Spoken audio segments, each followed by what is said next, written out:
ബഹുമാനം നിറഞ്ഞവരെ, എന്റെ പേര് മിശ്രിയ. ഞാൻ ഗവൺമെന്റ് UPS നിയമം സ്കൂളിലെ 7ാം ക്ലാസ്സിൽ പഠിക്കുന്ന ഒരു വിദ്യാർത്ഥിയാണ്. എനിക്ക് നിങ്ങളോട് എന്ത് പറഞ്ഞ് തുടങ്ങണം എന്നറിയില്ല. പക്ഷെ ഇത്രയും പേര് ഇവിടെ പറഞ്ഞപ്പോൾ എന്റെ ഉള്ളിൽ തോന്നിയതും കൂടി എനിക്ക് നിങ്ങളുമായി പങ്കുവയ്ക്കാൻ ഒരു ആഗ്രഹം. ഇന്ന് രാവിലെ തുടക്കമതാണ്. ഇന്ന് രാവിലെ എന്റെ അച്ഛൻ എല്ലാ ദിവസവും രാവിലെ ആകുമ്പോൾ പത്രം വായിക്കണം, ഇല്ലെങ്കിൽ ഭയങ്കര ടെൻഷനും ദേഷ്യമാകുള്ളൂ. രാവിലെ എണീക്കുമ്പോൾ തന്നെ ഗേറ്റിന്റെ അടുത്തേക്ക് ഓടും പത്രം എടുക്കാൻ. ഇന്നും അതുപോലെ പോയി എടുത്ത് കുറച്ച് സമയം കഴിഞ്ഞപ്പോൾ അച്ഛന്റെ മുഖത്ത് വല്ലാത്തൊരു ദേഷ്യം.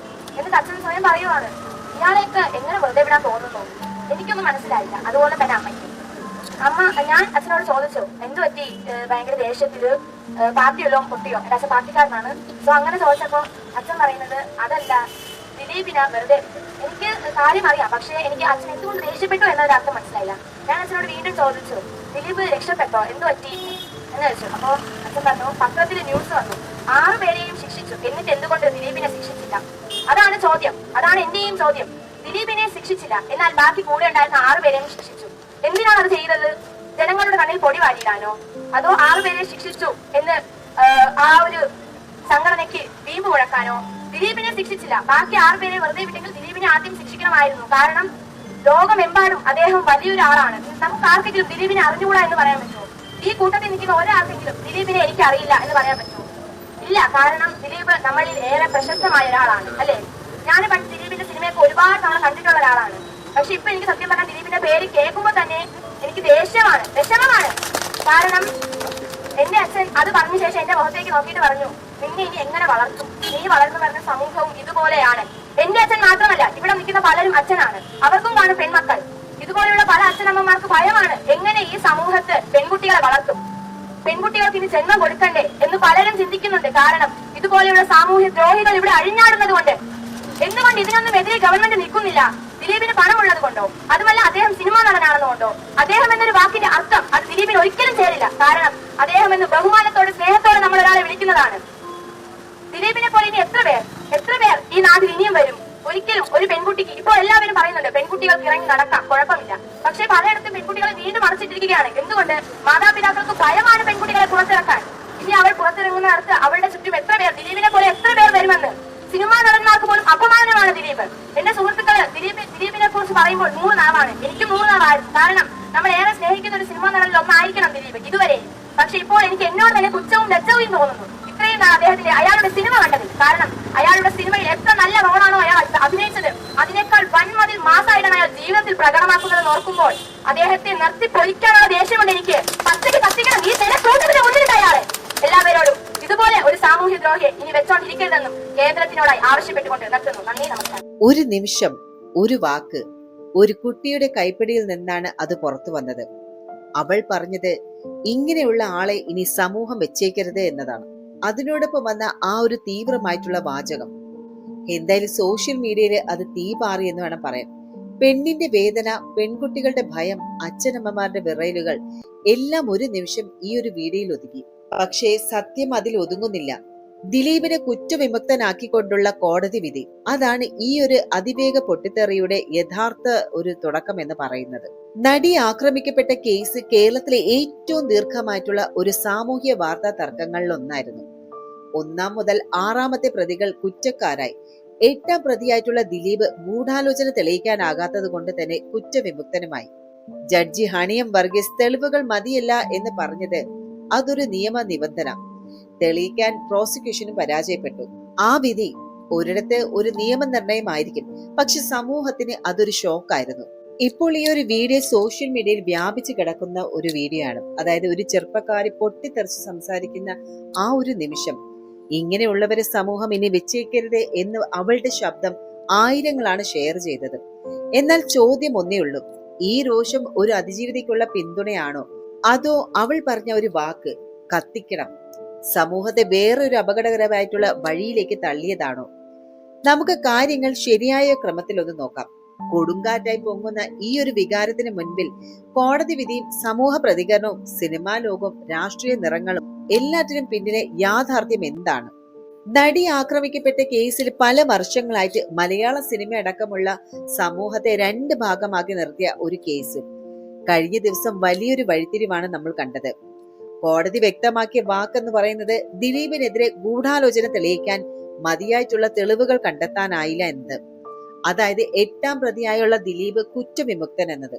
പക്ഷെ 1 മുതൽ 6 പ്രതി വരെയുള്ള പൾസ് സുനിയും കൂട്ടരും കുറ്റക്കാരാണെന്ന് കോടതി കണ്ടെത്തി. ഈ വിധി പുറത്തു വന്ന നിമിഷം വർഷങ്ങളായിട്ട് അവൾക്കൊപ്പം ഹാഷ്ടാഗുമായിട്ട് പ്രവർത്തിച്ചിരുന്ന സോഷ്യൽ മീഡിയ വിഭാഗങ്ങൾ, റേറ്റിംഗിന് വേണ്ടിയിട്ട് കേസ് ഒരു മണ്ണെണ്ണ കുപ്പിയായിട്ട് ഉപയോഗിച്ച ചില മാധ്യമങ്ങൾ എല്ലാം ഒരൊറ്റ സ്ഥലത്ത് തന്നെ പൊട്ടിത്തെറിച്ചു. വ്യക്തികൾ, സിനി ആർട്ടിസ്റ്റുകൾ, ആക്ടിവിസ്റ്റുകൾ പലരും കോടതിയുടെ ഈ ഒരു വിധിയെ നേരിട്ട് ചോദ്യം ചെയ്തു. പണമെറിഞ്ഞാണ് കേസ് തിരിച്ചതെന്നും സാക്ഷികളെ മൊഴി മാറ്റിച്ചു, ദിലീപാണ് യഥാർത്ഥ പ്രതി, വർഷങ്ങളായിട്ട് ഉയർന്നു വന്ന ആരോപണങ്ങൾ വീണ്ടും വന്നു. അവയിൽ ഏറ്റവും ശ്രദ്ധ പിടിച്ചു പറ്റിയതാണ് ഒരു ചെറുപ്പക്കാരുടെ പരിപാടിക്കിടെ പറഞ്ഞ ഈ വാക്കുകൾ. കോഴിക്കോട് ഒരു സാംസ്കാരിക കൂട്ടായ്മ സംഘടിപ്പിച്ച പരിപാടി. അവൾക്കൊപ്പം ഹാഷ്ടാഗ് അവിടെ സംസാരിക്കാൻ വന്ന ഒരു കുട്ടി. കണ്ണിൽ തീയും വാക്കുകളിൽ തീവ്രതയും. അവളുടെ ശബ്ദം വീണ്ടും മുഴങ്ങിക്കേട്ടു. ഇതുപോലെയുള്ളവരെ ഇനി സമൂഹം വെച്ചേക്കരുത് എന്നുള്ളത്.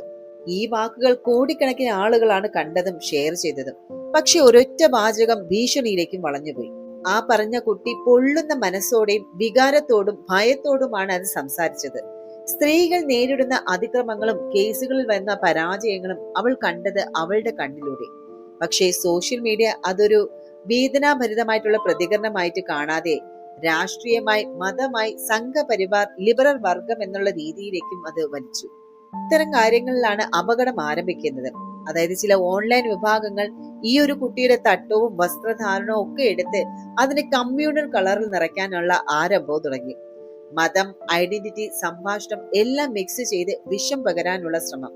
ഇതുപോലെയുള്ള ചില്ലറ ഒറ്റ കമന്റുകളാണ് വലിയ കലാപങ്ങൾക്കും സമൂഹ വിഭജനങ്ങൾക്കൊക്കെ വഴിയൊരുക്കുന്നത്. ദിലീപ് കേസ് പോലൊരു സ്പർശനശ്രമ വിഷയത്തിൽ അത് തീയിൽ പെട്രോൾ ഒഴിക്കുന്നത് പോലെയാണ്. ഇതിന്റെ ആഘാതം സിനിമാ ലോകം വരെ പിളർത്തിയിരുന്നു. ഇപ്പോൾ നടന്മാരും ടെക്നീഷ്യന്മാരും പ്രൊഡ്യൂസർമാരും വരെ ചർച്ച ചെയ്യുന്നത് ദിലീപിനൊപ്പം ഇനി പ്രവർത്തിക്കണോ എന്നത്. ചിലർ തുറന്നു പറഞ്ഞിട്ടുമുണ്ട് ദിലീപിന്റെ സിനിമകൾ ബഹിഷ്കരിക്കണം.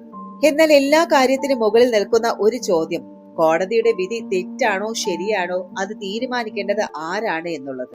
സത്യം ആ ഒരു തീരുമാനം എടുക്കേണ്ടത് കോടതി തന്നെയാണ്. നിങ്ങളും ഞാനുമല്ല, സോഷ്യൽ മീഡിയയുമല്ല, ഹാഷ്ടാഗുകളുമല്ല. പ്രോസിക്യൂഷൻ കൃത്യമായിട്ടുള്ള തെളിവുകൾ കോടതിയിൽ അവതരിപ്പിക്കാൻ പരാജയപ്പെട്ടു. ജഡ്ജിയുടെ തീരുമാനം അതാണ്. അത് അംഗീകരിക്കാൻ കഴിയുന്നില്ലെങ്കിൽ മേൽക്കോടതിയുണ്ട്, ഹൈക്കോടതിയുണ്ട്, സുപ്രീം കോടതിയുമുണ്ട്. എന്നാൽ വികാരങ്ങൾ ഒരു അതിര് കടന്നാലോ കുട്ടികളുടെ വാക്കുകൾ കമ്മ്യൂണൽ ഫ്യൂവലായിട്ട് ഉപയോഗിച്ചാൽ ഒരു സമൂഹം പിളർന്നു പോകും. നമുക്ക് ഒരു അതിജീവിതയോടൊപ്പം നിൽക്കാം, അവളുടെ വേദനയും കേൾക്കാം, സമൂഹത്തെ സുരക്ഷിതമാക്കാനും നിർബന്ധിക്കാം. പക്ഷേ ആൾക്കൂട്ട വിചാരണ കൊണ്ട് നീതി ഉണ്ടാക്കാൻ പറ്റില്ല. ദിലീപ് കേസിന് ഹൈക്കോടതിയിലേക്കും ആവശ്യമെങ്കിൽ സുപ്രീം കോടതിയിലേക്കും പോകും. അവിടെ എന്ത് വിധി വരുമെന്നത് സമയം പറയും. പക്ഷെ നമുക്ക് ഈ ഒരു കലഹത്തിനിടെ ഒരു കാര്യം മറക്കരുത്. നമുക്ക് മുന്നിൽ ഒരു അതിജീവിതയുമുണ്ട്, ഒരു സമൂഹവുമുണ്ട്, നിയമവിശ്വാസം എന്നുള്ള ബാക്ക് ബോണുമുണ്ട്. വേദന, രോഷം എല്ലാം ശരി, പക്ഷെ അത് ഹിംസയിലേക്കോ വിദ്വേഷത്തിലേക്കോ പോകാൻ നമുക്ക് അനുവദിക്കരുത്. അവസാനമായിട്ട് ഒരേ ഒരു കാര്യമാണ് നമ്മൾ മനസ്സിലാക്കേണ്ടത്. ഒരു കേസിന്റെ വിധി, ഒരു കോടതിയുടെ ഉത്തരവ്, ഇവയിലൊന്നും കൊണ്ട് ഒരു സമൂഹത്തിന്റെ മനസാക്ഷി അടയ്ക്കപ്പെടുന്നില്ല. ഇന്നിവിടെ കേൾക്കുന്ന ഓരോ പേരും കേസിനൊപ്പമല്ല, നീതിയോടോ അനീതിയോടോ ആണ് നിൽക്കുന്നത്. ദിലീപ് നിരപരാധിയാണോ അല്ലെങ്കിൽ അതിജീവിതയുടെ വിശ്വാസം വഞ്ചിക്കപ്പെട്ടതാണോ, അതിന്റെ ഉത്തരങ്ങൾ ഇന്ന് ഒരാൾക്കും പൂർണ്ണമായിട്ടും നൽകാനാകില്ല. പക്ഷെ ഒരു കാര്യം ഉറപ്പ്, കേരളം ഇതുപോലെ ഒരു കേസിനോട് വീണ്ടും മിണ്ടാതിരിക്കില്ല. ഈ കേസിന്റെ ശബ്ദം ഒരു കോടതി മുറിയിലല്ല അവസാനിക്കുന്നത്. ഇത് ഓരോ വീട്ടിലും, ഓരോ ഫോണിലും, ഓരോ മനസ്സിലും പൊട്ടിത്തെറിച്ചിരിക്കുന്നു. നാം ഇന്ന് ഈ ഒരു വിധിയെ മാത്രം കാണുന്നില്ല, ഒരു സമൂഹത്തിന്റെ പരീക്ഷണത്തെയാണ് നമ്മൾ കാണുന്നത്. ഒരു വിഭാഗം പറയുന്നു ദിലീപിന് നീതി ലഭിച്ചു എന്നത്, മറ്റൊരു കൂട്ടർ പറയുന്നത് അതിജീവിതയ്ക്ക് നീതി ലഭിച്ചില്ല. പക്ഷെ ഈ രണ്ട് വാക്കുകൾക്കിടയിലാണ് യഥാർത്ഥ സത്യം. ഇതിന്റെ മറുപടി ചരിത്രം മാത്രമേ പറയൂ. ഒരിക്കൽ പോലും നമ്മൾ ഓർക്കും, സത്യം ചിലപ്പോൾ വൈകാം, പക്ഷെ അത് ഒരിക്കലും തോൽക്കില്ല എന്നുള്ളത്. ഈ കേസ് തീർന്നേക്കാം, പക്ഷെ ഈ കേസ് നമ്മളിൽ ഉയർത്തിയ ചോദ്യങ്ങൾ ഇപ്പോഴാണ് ആരംഭിക്കുന്നത്. നമ്മുടെ സ്ത്രീകൾ സുരക്ഷിതമാണോ? പ്രശസ്തർക്കെതിരായ കേസുകൾക്ക് മറ്റൊരു പാതയാണോ? നീതി കിട്ടാൻ 7 വർഷം വേണ്ട ഒരു സിസ്റ്റം നമുക്ക് മതിയോ? ഇന്നത്തെ വിധി എന്തായാലും യഥാർത്ഥ വിധി എഴുതുക സമൂഹമാണ്. യഥാർത്ഥ ചോദ്യങ്ങൾ ചോദിക്കുന്നത് നിങ്ങൾ തന്നെയാണ്. യഥാർത്ഥ സത്യം വെളിവാക്കുക സമയമാണ്. എന്തായാലും ഈ കഥ ഇവിടം കൊണ്ട് അവസാനിക്കുന്നില്ല. ഈ കഥ ഇപ്പോൾ മാത്രമാണ് തുടങ്ങുന്നത്. എന്തായാലും സമൂഹത്തിന് ചോദ്യങ്ങൾ വേണ്ട, അസത്യങ്ങൾക്ക് ഇടവും വേണ്ട, സത്യത്തിനൊടുവിൽ ശബ്ദവും കിട്ടണം. എന്തായാലും നിങ്ങളുടെ അഭിപ്രായം കമന്റ് ബോക്സിൽ മറക്കാതെ രേഖപ്പെടുത്തണം. അടുത്തൊരു എപ്പിസോഡിൽ വീണ്ടും കണ്ടുമുട്ടാം.